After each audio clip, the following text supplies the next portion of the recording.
lovely afternoon. This is Rubbin Minds. Welcome. My name is Ebuka Buchen. And of course, we're going to kick off the conversation today talking about children and their rights and all of the things that we can find out about that situation. I have here with me two very special guests who will help me dissect this issue. Ifi Hiono, thanks for being here today. Thank you. And of course, Mr. Kenzua, thanks for coming. Thank you. We're talking child rights, child abuse, most things around children. That conversation has been going on for a very long time, especially in Nigeria. With democracy, let's just look at this window now with the last 20 years. Have you seen an improvement in sort of the way children are handled? I mean, we still drive around the streets and see children out of school. I think we probably have the highest out of school rates around the world. We hear stories like that. Are you seeing any progress at all in that space? Truthfully, because I wouldn't say I see progress, not because no effort is made. Effort is made, but the child rights thing or abuse or violence then is kind of a multidimensional. It's like you try to look at it from this perspective, and this other angle appears to water down whatever you are doing or whatever effort you make. Because if you follow statistics, which lately I'm not so keen to follow, because I live here, And you see it. I'm aware of the reality. We see them everywhere. Instead, the records show that the number of children on the streets, the number of children abused, the number of children who don't have access to their rights is actually on the increase. Yeah. It's on the increase. What do you think we're doing wrong? I think there are a number of things, if I dare say a lot of things, not being done correctly. First and foremost, we don't even have, I think, UN statistics have it that 47% of children under the age of 5 are not even registered at all. So how do you begin to trace the abuse? They're not registered anywhere. People just have babies, exactly. People just have babies, and those children are not even registered. So how do you begin to monitor abuse amongst those children? So that's a big, big problem that we have, first and foremost. The awareness, I must say, is a little better than it was before. I mean, many years back when we were growing up, there was nothing about abuse. You didn't hear anything about abuse. Nigeria enacted the UN Child's Rights Act in 2003. Having said so, how many people are aware of that? I'm just privileged to know that because of the work I do. But people don't even know that. People don't have access to any information. If you're being abused, what translates to abuse first and foremost. We have all kinds of cultural issues that keep us from noticing what might be abuse elsewhere.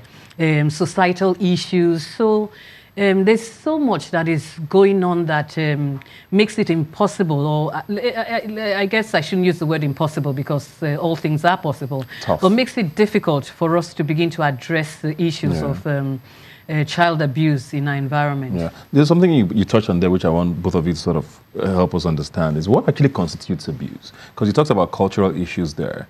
And for us, scolding a child, spanking a child, things like that, there's a lot of conversation. The conversation is always ongoing about what you can do with a child, with punishment, with bringing up that child, and why it should be accepted. Where does abuse now come in? And why do you think culturally here it would be possible at some point to enforce some of those rights?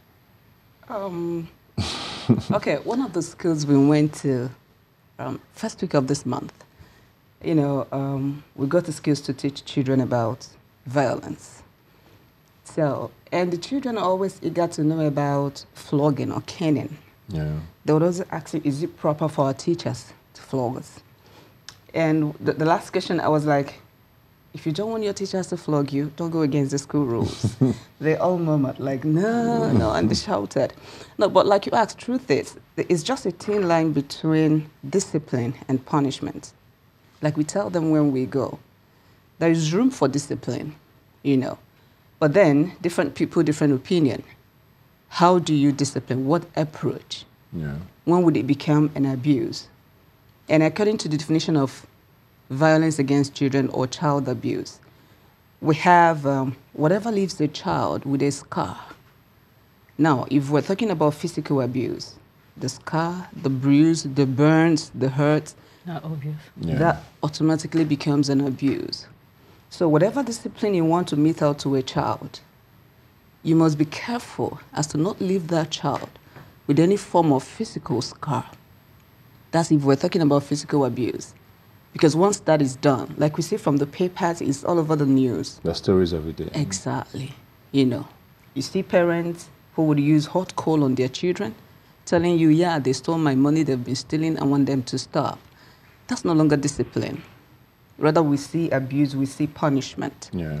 But it could also be mental, isn't it? It can be emotional, it can be psychological, and those are very difficult to, or more difficult to identify than the physical abuse. You can see it. You can see it, and it's just the same with women who are abused also.